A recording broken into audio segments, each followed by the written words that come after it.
Hi, it's Martin from Martin's Engine Services here. Done a short little video on an interesting running problem I've been chasing down on a lawnmower. It's one of my own machines. I've actually basically just renovated this. I bought it a little while ago, basically for parts for another machine I had, but this one's actually in better condition mechanically. It did have a rather large rust hole in the deck around the side here, but I've actually cut a piece out of another deck and welded it in, as you do. Don't think this machine had done a lot of work. Everything checked out nicely. There was no wear and tear. And it's actually quite a good unit. I've got it all up and running again, but it had this really mystery problem. It would start fine, run for about 2 or 3 minutes, and then really start running rich, basically over choking. It doesn't have a choke system built in the carburetor, it just has a primer pump to start it. I suspected it was the diaphragm in the carb, which is a fairly common problem with these old Briggses.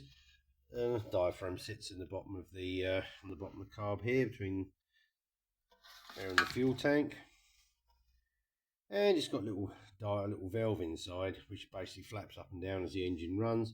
Makes like a little fuel pump system, and the main jet picks fuel up from this hole here. Now, cleaned it all out. I mean, it is plastic, so there's not much to it. You've got a main jet in the bottom here and this filter screen. That's where the primer comes in the front there, picks fuel up from there. There is actually another pipe I've taken out here which reaches into the bottom of the fuel tank to pick up the fuel, and that's the breather on the side, and just the throttle butterfly. I mean, it's a simple enough unit, nothing to it, so what can go wrong? Exactly, what can go wrong? So I put a new diaphragm in it, started out fine, and it did exactly the same. Not knowing the history on this engine, I got suspicious as possibly it was a spark issue.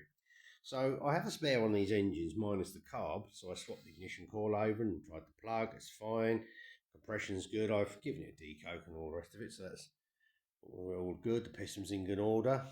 Engine sounds absolutely fine. It doesn't smoke, just severely overfueling. Checked all the usual things. Was it a breather issue, bits and pieces? No, no problem there. So after a lot of head scratching, I've had a real eureka moment when I actually noticed that the plastic base on the carburettor, although the camera will show it, or actually you can see it, the beautiful bow and shape that it's actually gone. You can clearly see how much of a bow's in that from that angle. In fact, the camera shows it up better than it did when I was first looking for it. And what's happening is the centre of the carburettor is actually lifted up off the gasket. So what's actually happening in the side of the carburettor, come back in here, there's a small hole that comes through into this chamber. So when the engine's running and the inlet valve opens and shuts, it moves this diaphragm up and down, which acts as a fuel pump. What's actually happening is the fuel around this main jet here has been sucked straight through into this chamber, straight through the hole in here, and straight into the engine. So it's basically running on neat fuel. It took me quite a while to figure this out actually, because initially it was starting to run fine, sort of 2 or 3 minutes. As soon as it starts to warm up, the problem started. So I went down obviously the usual route.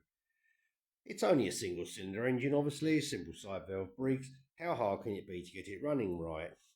Answer, they can be a pain in the you-know-what. When these things decide to go into that mode, they really can drive you mad. There's no two ways about it. The small engine may be simple, but oh boy, when it gets the it gets the ump. So I'm actually just going to order another carb. I think you can get a generic one on eBay, Chinese copy, the whole carb for about £8.50 or something silly. I suppose if I got completely mad and had a crazy 5 minutes, I might even attempt to stick it in the miller machine and attempt to mill it flat or something. You know what I'm like for trying to repair things for the hell of it, but there we go. It might help somebody out in the future. Your carburetor's gone wonky. I'm glad I found it, because I was starting to get to the point of questioning myself on what on earth have I got wrong here, or what's going wrong, and is this thing going to really beat me up? I got to the point of actually going to steal a carburetor from another one of my machines, the similar engine, but of course the linkage wouldn't fit and the breather was different. And I thought, oh, here we go. So, found the problem. So, I hope this might be some help to somebody. So, if you'd like to leave a comment, please feel free, and please like and subscribe. Thanks for watching. Bye for now.